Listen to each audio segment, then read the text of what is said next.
प्राचीन समय की बात है। किसी देश में एक राजा था और चूँकि वो चाहता था कि उसके देश में सब कुछ अच्छे से चलता रहे और किसी को कोई समस्या भी ना हो, तो वो इस बात को सुनिश्चित करने के लिए रोज़ रात को अपना भेष बदल कर घूमता था। लेकिन एक बात थी जो राजा को थोड़ी अजीब भी लगती थी या उसको कभी कभार परेशान भी करती थी कि उसके देश की सीमा से सटकर एक नदी पड़ती थी। तो जब भी राजा वहाँ जाता था उसको एक आदमी वहाँ हमेशा मिलता था जो रेत छान छान कर उसमें कुछ ढूंढने की कोशिश करता था। तो एक बार शाम का वक्त था, राजा अपने महल में बैठा था।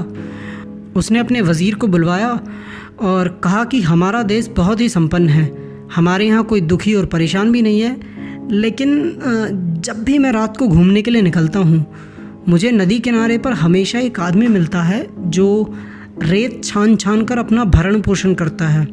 तो आप कुछ उपाय कीजिए जिससे उस इंसान के जीवन को बेहतर बनाया जा सके। तो वज़ीर ने कहा ठीक है हुजूर, हम राजमहल से कुछ अशरफियाँ उसको भिजवा देते हैं, तो उसको फिर दोबारा ऐसा काम करने की ज़रूरत ही नहीं पड़ेगी। तो राजा ने कहा नहीं, ये उचित नहीं होगा, क्योंकि कई बार जब हम किसी की सामने से मदद करते हैं तो किसी न किसी तल पर हम उसे नीचा दिखाने की कोशिश कर रहे होते हैं और जिसकी वजह से उस इंसान के आत्मसम्मान को ठेस पहुंच सकती है। तो ये तो उचित नहीं होगा। फिर राजा ने कहा आप रहने दीजिए, मैं खुद ही कुछ उपाय करता हूँ। तो अगले दिन राजा जब उस नदी के किनारे से गुज़र रहा था, चूँकि वो आदमी तो वहाँ नहीं था, तो राजा ने चुपके से वो आदमी जहाँ रेत छानता था वहाँ पर एक बहुत कीमती हीरा फेंक दिया और अपने महल में आ गया।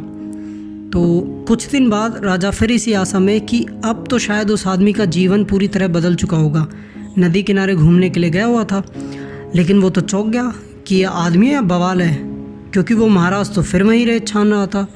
तो राजा का तो बड़ा दिमाग ख़राब हुआ।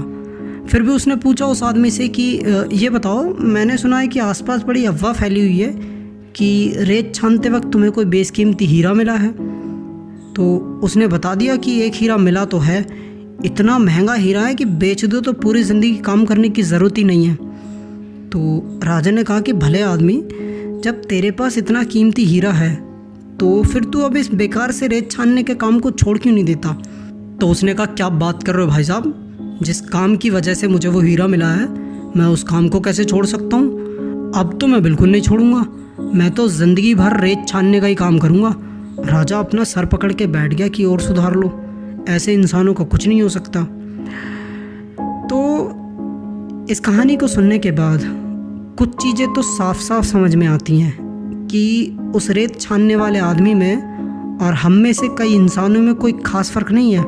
आप सोचो, हम यही तो करते हैं कि जिन चीज़ों से हमारा जीवन बेहतर बन सकता है तो हम जीवन को बेहतर बनाने की बजाय उनके गुलाम बन के रह जाते हैं। चलो मान लेते हैं कि नौकरी से थोड़ी सी सुरक्षा मिल जाती है, ठीक है, लेकिन लोग नौकरी के ही गुलाम बन के रह जाते हैं। और चलो मान लेते हैं कि पैसे से तुम कुछ चीज़ों को बेहतर बना सकते हो, ये भी ठीक है, लेकिन लोग जीवन भर पैसे के पीछे ही भागते रह जाते हैं। और चलो ये भी मान लेते हैं कि फ़ोन या गेम वगैरह से तुम्हारा थोड़ा सा मनोरंजन हो जाता है, लेकिन वहाँ पे लोग मनोरंजन के ही गुलाम बन के रह जाते हैं।